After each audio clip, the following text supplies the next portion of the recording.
Moksleiviai nežino, kur be mokyklos galima susirinkti socialinės pilietinės valandas. Mokytojams atsibodo pritempinėti dalykus, o mokyklos pasigenda aiškaus plano, ką galima pasiūlyti mokiniams.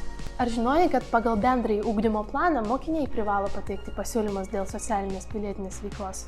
Šiandien papasakosiu tau viską, ką turi žinoti apie socialinės pilietinės valandas, kaip tai išnaudoti prasmingai ir svarbiausia įdomiai ir ką tau galim pasiūlyti mes, Dudu bendrabutis.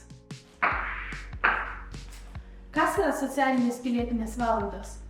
Socialinė pilietinė veikla – tai privaloma pagrindinio ir vidurinio ugdymo proceso dalis. Jos tikslas – skatinti mokinius aktyvių dalyvavimų prisidėti sprendžiant aktualias socialinės problemas bendruomeninėme ir visuomeniniame gyvenime ir reflektuojant savo patirtį, ugdytis pilietiškumo, socialinę, emocinę ir sveikos gyvensenos bei kitas kompetencijas.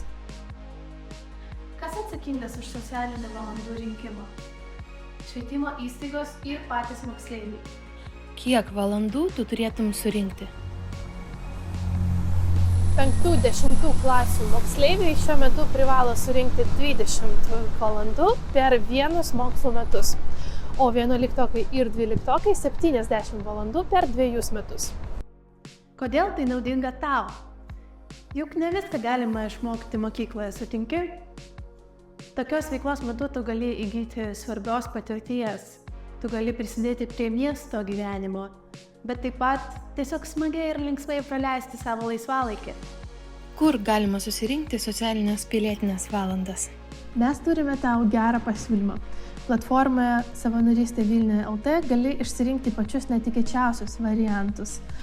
Comic-Con, Botanikos sodas, Loftas Fest, Vilnius Spring Festival, Alfa Rang renginys.